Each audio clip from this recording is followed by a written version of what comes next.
Hi, my name is Jaden Morin. Today I'll be talking about the Virginia Plan and the New Jersey Plan and how each plan led to the Great Compromise. The Great Compromise was a huge moment for the United States history and impacts how we live our lives today and how the United States is governed. Some might think that the Constitution is the glue to the United States, but without the Great Compromise and the battle between the Virginia and New Jersey plans, the United States Constitution would have been denied. There are many historic moments that make up the United States government, and I will be teaching you about the most important one today. To start, the Great Compromise was something our country was in desperate need of. Not only to create our Constitution, or our so-called social contract, but to create a nation that is united. Before the Great Compromise was signed into action, the United States struggled to agree on state powers, congressional powers, citizens' rights, and more. The Virginia and New Jersey plans had two different ideas on how they wanted the United States to be run. They were fighting for the powers they believed were right for their states and for their citizens. In the year 1787, a lot changed for the United States. This was a year where slaves were finally counted in the population. The Constitutional Convention occurred, the creation of the United States Constitution, and lastly, when the Great Compromise was put into action. The year 1787 was a year that I believe is the absolute most important year in history. Without these actions being made, the United States would have battled in itself for a very long time, and many states would have denied the Constitution. The Virginia Plan. The Virginia Plan was a movement for large states. The Virginia Plan was created by James Madison, the fourth President of the United States, who also participated in writing the Federalist Papers. His intention for the government system were to divide the system into two, the Senate and the House of Representatives, and have proportional representation. This plan mainly wanted proportional representation. Proportional representation is a voting system in which the share of seats a party wins matches the share of votes it receives. To put that into simpler terms, proportional representation is a system where parties gain seats in proportion to the number of votes cast for them.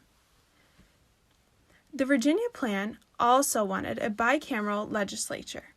A bicameral legislature is having two houses as a legislative body.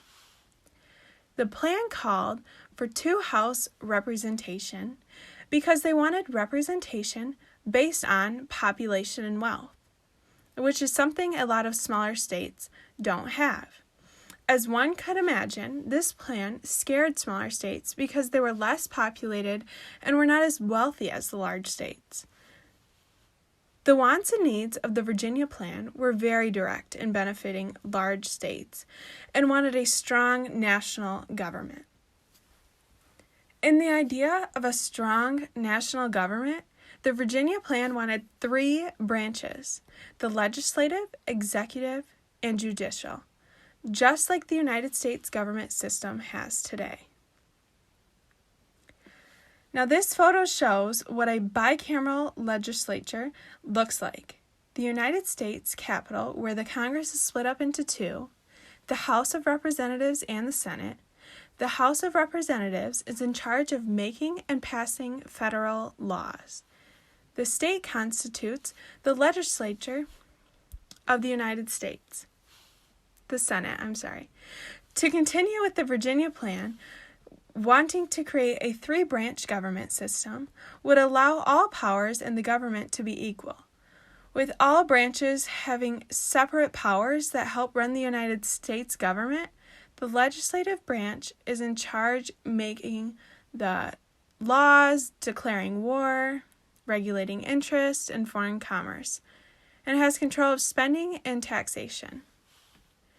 The judicial branch, on the other hand, reviews the laws of the nation, and then the executive branch carries out and enforces the laws that are made by legislative branch and approved by the judicial. As said before, the Virginia Plan was demanding of a bicameral legislature with the Senate and House of Representatives. But one may question the issue with a bicameral legislature, what would cause for smaller states who favored the New Jersey Plan. Now, having a bicameral legislature made smaller states feel that they would be ignored. Small states believed that a bicameral legislature would shut them out of having anything to say in the government system. But larger states pushed in favor of the two house systems because they felt as though they deserved more of a say in the government system because they were largely populated and had more income. To counter the Virginia Plan and the New Jersey Plan was a plan that favored small states. The New Jersey Plan was created by a man named William Paterson, who was an advocate for small states and wanted to strengthen the United States government. The New Jersey Plan wanted a unicameral legislature. A unicameral legislature is a one-house legislature that would give equal votes to each state. Not only would each state get equal votes, but there would also be an elected executive party by a national legislature. Smaller states favored this plan because they felt that they were not getting a fair say in the United States government, and they believed that this would help them. They believed that the New Jersey Plan will allow equal representation for every state, no matter what their population or financial status was. The New Jersey Plan wanted a government with one legislative house and one vote per state. But in order to get what they wanted, they needed to make a compromise with the larger states. To continue with the New Jersey Plan, this plan also opened the eyes of many people and brought attention to the need of a new Articles of Confederation. At this time, Articles of Confederation created a government that was weak. Most of the powers that should have been given to the central government were given to the state governments. For smaller states, this made it very difficult to have a say in the government when most authorities were in the palms of the larger states who were in favor of the Virginia Plan. The push for equal votes for each state was a great idea in order to separate powers and have equality for smaller states.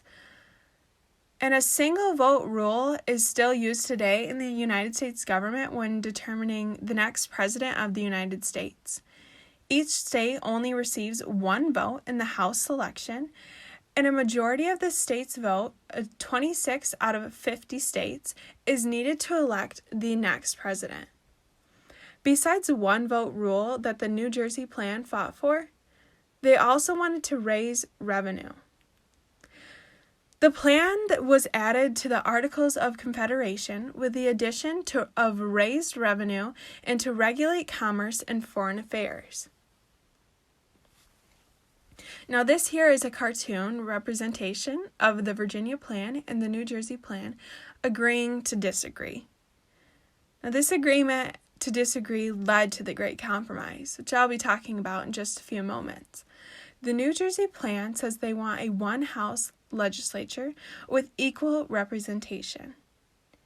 The Virginia Plan says they want a two-house legislature with representation based on population.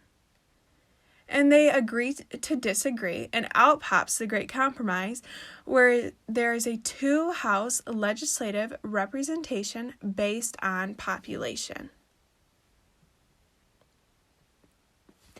Obviously, there were many factors leading to the Great Compromise and things in the United States government system that needed to be fixed. Some of these factors, besides the states that could not agree with each other, are the states believed that they should have greater representation in the Senate. Small states claimed that larger states were too dominant, as we talked about before, because they were largely populated and had a lot of income.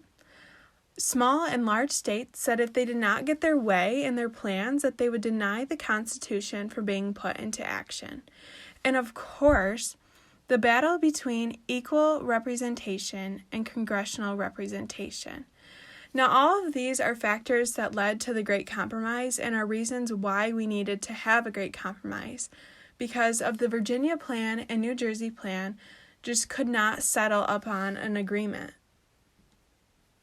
Now we get into the actual agreement between the two plans, the Great Compromise. On July 16, 1787, the Great Compromise was adopted by a one-vote margin. The compromise was signed into action by Roger Sherman, a founding father, and Oliver Ellsworth, framer of the Constitution. As said on the previous slide, the Virginia Plan and New Jersey Plan made an agreement to disagree on their differences in order to create the Great Compromise. The Great Compromise influences a lot of motions in the United States government. Not only does it create a two-house legislature with representation based on population, but it also influences everything in between, all the way down to how votes are counted in the Electoral College. This is a diagram showing the two separate plans and then their agreement within the Great Compromise. The Great Compromise holds a bicameral legislature with equal representation in the Senate, which is something that was a major dispute between both small and large states, and representation in the House of Representatives to be proportional to population, or said as before, population representation. Believe it or not, the Great Compromise was not the only compromise of the year 1787. The Three-Fifths Compromise was also agreed upon to unite America. Could there be a year with more movement for a nation than the year of 1787? I don't think so. The Three-Fifths Compromise was an agreement between northern and southern states at the Constitutional Convention in 1787 that proposed of 3/5 of the slave population would be counted for taxation and representation in the House. I bring upon this compromise to show how multiple states had things to hash out and agree upon in order to create a nation that was united, a nation which has representation for all. The image here shows a proposal between northern and southern states on slave representation in the Three-Fifths Compromise, showing that for every 5 slaves, 3 of them would be counted as a vote. Everything can be linked to our social contract, from where you choose to shop or when you get the option to vote, or where you choose to live, and everything in between. The Virginia Plan, New Jersey Plan, and the Great Compromise have everything to do with, and more, of our Constitution. While the dispute between small and large states was hashed out, the disagreement threatened ratification of the United States Constitution. Selfishly, both plans exclaimed that if they were not granted what they were asking for, that they would deny the Constitution from being put into action. To conclude, the Great Compromise was a huge step forward for the United States of America. The agreement to disagree grew strength within our nation and within individual states. The Great Compromise united the nation more than ever before and opened new doors to the government and Constitution. Without the Great Compromise, the United States government would still be fighting for equal representation and control. Thank you for watching my video. My sources are at the end. I hope you enjoyed.